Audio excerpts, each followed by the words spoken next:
পৃথিবীতে যতগুলো রেভলিউশন হয়ে গেছে, যেমন ফ্রান্স রেভলিউশনটাই বেশি সব জায়গায় পাঠ্যও হয় এবং এটা রেফারেন্স হিসেবে আসেও, এবং সেক্ষেত্রে প্র্যাকটিক্যালি পঞ্চম বোধহয় রিপাবলিক চলতেছে সেখানটা ফ্রান্সে। তো প্রথমে তো ওরা আপনার প্রথম তো অভ্যুত্থান করছে তো ঈদের বিরুদ্ধে, চার্চদের বিরুদ্ধে। সেকেন্ড করছে আপনার যতদূর পড়ছে ওই সময়, দুভাবে পড়ছে, আমরাও পড়ছি ওই সময়। সেকেন্ড করছে বোধহয় কিংশিপের বিরুদ্ধে বা অভিজাত শ্রেণীর বিরুদ্ধে, তারপরে কিংশিপের বিরুদ্ধে করে করে এইভাবে আসছে। একটা প্রত্যেকটা অভ্যুত্থানের গুণগত পরিবর্তন সেখানটায় কিন্তু ছিল মাস্ট, উইথ ফিলোসফি। যেমন সাম্যমৈত্রী ভ্রাতৃত্ব স্লোগান ছিল, বুঝছে না, ক্লিয়ার একটা স্লোগান ছিল সেখানটায়। ইভেন কি রুশ রেভলিউশনও তাই না, সেখানটায় ল্যান্ড পিস বেটার স্লোগান, যেটা বিপ্লব হয়ে গেছে। শ্রমিক শ্রেণীর পার্টি, রুশ social Democratic workers labours party তার ক্ষমতা হোল্ড করছে। ইভেন কি শিয়া বিপ্লব যেটা হয়েছে সেখানটাও কিন্তু আপনার দেখেন একটা, ওটা শিয়া বিপ্লব বলে ওরা ইসলামিক রেভলিউশন বলে, কিন্তু আসলে শিয়া বিপ্লব টার্মিনোলজিটা শিয়া বিপ্লবই হয়তো। সেখানে অনেক পার্টি ছিল, কিন্তু সিভিল পার্টি মাইনাস হয়ে গেছে, পরে নিজেরাই একদম তো এককভাবে দখল করছে সেই পার্টি। আমি যেটা বলতে চাচ্ছি এখানে অভ্যুত্থানের চরিত্রটা কি, এখানে অভ্যুত্থানের চরিত্রটা হচ্ছে কেন এই গভর্নমেন্টটা হলো। এখানে একক কোনো পার্টি যদি যে ফিলোসফি আমার ভাইজানরা ধারণ করতে চায় না, একক কোনো পার্টি দিয়ে আন্দোলনটাকে নেতৃত্ব দিয়ে যদি চলে আসতে পারে, তাহলে ঘটনা এটা এইরকম হইতো। ধরেন 71 সালে যদি কমিউনিস্টরা যদি বঙ্গবন্ধু না হয় যদি কমিউনিস্টরা নেতৃত্ব দিত, তাহলে সেই রাষ্ট্রের নেচারটা ভিন্ন হয়ে যেত, তার সরকারটাও ভিন্ন হইতো, তার কনস্টিটিউশন ভিন্ন হইতো। সেটা হয় নাই। ঠিক বর্তমানে এখানটায় যেহেতু এটা একটা ডেমোক্রেটিক গণ অভ্যুত্থান, তাই না, তাই সেখানটাতে সবার অংশগ্রহণটা ছিল এখানটায়। ফলে ন্যাচারালি শুধুমাত্র হ্যাঁ ওনার দাবিটা ভেরি চমৎকার, আমি মনে করি আরও ফাইন, আরও চমৎকার উত্থাপন করুক, কোনো অসুবিধা নেই। কিন্তু বাট এটা এই রিপাবলিকের যে ধারণা, সেকেন্ড রিপাবলিক না, ওই ধারণা সবার কাছে অ্যাকসেপ্টেড না। অ্যাজ বিকজ আমি তো প্রেজেন্ট কনস্টিটিউশনে বিশ্বাস করি যে এই কনস্টিটিউশনের একটা লোক স্বৈরতান্ত্রিক কখন হয়, এটা একটা রোগ, অসুখ। দেখেন আমি একটা উদাহরণ দিই অসুখ বোঝানোর জন্য আর কি। এই ভারতে বিজেপি একটা সাম্প্রদায়িক বা জঙ্গিবাদী বা আপনি হিন্দুবাদী দল বলুন, ক্ষমতায় আসছে বহুদিন পর, লাগাতারভাবে আসছে।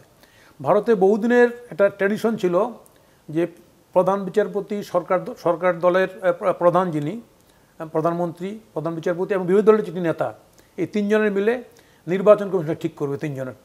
কিন্তু বিজেপি এসে এই গতবার ওই প্রধান বিচারপতি বাদ দিয়ে দিচ্ছে এবং মামলা আছে কোর্টে, তারপরেও বিজেপি নিয়োগ দিয়ে দিল। এটা কিন্তু সংবিধানে লেখা নাই, তার শাসনতান্ত্রিক ক্ষমতা এটা করলো সেখানটায়। ইভেন কি আমি যদি আমেরিকার উদাহরণ দেই, নিক্সন ওয়াটারগেট কেলেঙ্কারি করছিল, সংবিধানের কোথাও লেখা ছিল যে সংবিধানে লেখা আছে no, as a person he has done this unethical things. তো ফলে শেখ হাসিনা যেটা করছে এখানটায় নো ওয়্যার ইন কনস্টিটিউশন। উনি দিনের ভোট রাতে করছে, আবার মুসপুসে হাসছে, তাই না, উনি যা ইচ্ছা তাই করছে। উনি 153 বিনা ডিক্লেয়ার করছে। এই যে কাজগুলি করছে সংবিধান কোথাও নেই। পুলিশকে পরিচালনা করার ক্ষেত্রে সরকারের পক্ষ থেকে ডিসিকে বক্তৃতা দিছে যে নৌকায় ভোট দিতে হবে, এগুলি সংবিধান কোথাও লেখা নেই। তাহলে এটা একটা অসুখ। এই অসুখের জায়গায় পায়, অসুখের কারণে টোটালিটারিয়ান তত্ত্ব, সর্বাত্মকবাদী হিটলার মুসলিমের জন্ম হয়েছে, ফ্যাসিস্টের জন্ম হয়েছে। আজকের পৃথিবীতে আমরা এই ডেমোক্রেটিক ওয়ার্ল্ডে আমাদের ইদানিং সুইডেন থেকে একটা গবেষণা বেরোইছে, in the name of democracy electrical tyranny, মানে গণতন্ত্রের কথা বলে ভোটের কথা, শেখ হাসিনা যেটা সব জায়গায় ভোট করে, বুঝছেন না, সব জায়গায় ভোট, ইউনিয়ন পরিষদ ভোট, উপজেলা ভোট, এই জায়গায় ভোট, সব ভোট, জেলা পরিষদ ভোট, কিন্তু ভোটের মধ্যে উনি কারচুপিটা করে ক্ষমতা থাকে। এবং পৃথিবীতে শুধু শেখ হাসিনা, এরকম অসংখ্য জায়গায় প্রায় অধিকাংশ লোক 71টার মতো দেশে, সুইডিশ সেই গবেষণা বলতেছে যে 71টার মতো দেশে এইরকম শাসন চলছে গণতন্ত্রের নামে, একটা স্বৈরতান্ত্রিক ব্যবস্থা। এবং এটা ভালো, এটা আমরা ভালো যে আমরা 15 বছরের উচ্ছেদ করতে পারছি, এটা আরও থাকতে পারতো, ওনারা তো মনে করছে 41 সাল পর্যন্ত থাকবে। তাহলে আমি বলতে চাচ্ছি কথাটা এই জায়গায় যে তাহলে এই অবস্থায় এখানটায় আমাকে আমরা সংবিধানটা দোষ না, হ্যাঁ সংবিধানটা যেগুলো কালাকানুন আছে, সংবিধান তো উচ্ছেদ, সংবিধান যখন তখন বাতিল করা যায়, সংবিধান সুপরিবর্তনীয় দুষ্পরিবর্তনীয় সংবিধান থাকে। আমাদের এই সংবিধানে কতগুলি কারেক্টলি বলছেন যে বেসিক ডিরেক্টিভস কতগুলি করছে গভর্নমেন্ট, হ্যাঁ, যেগুলি পরিপূর্ণ করতে ওগুলো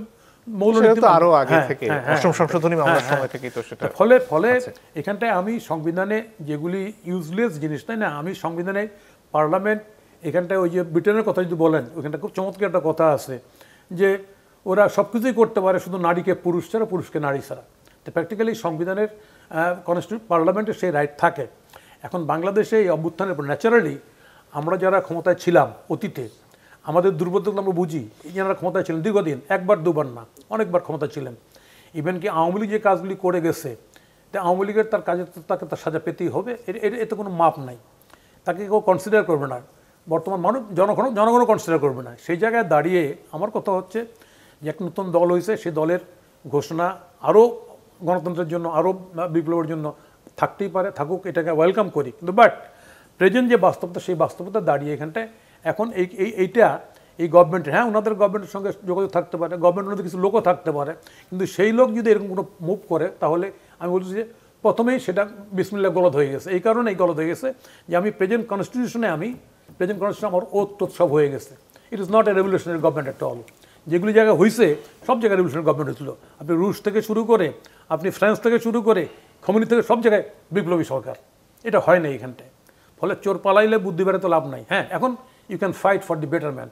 আমরা ফাইট করতে পারি আরও ভালোর জন্য, আরও বেশি গণতান্ত্রিক করার জন্য। কোনো আপত্তি নেই।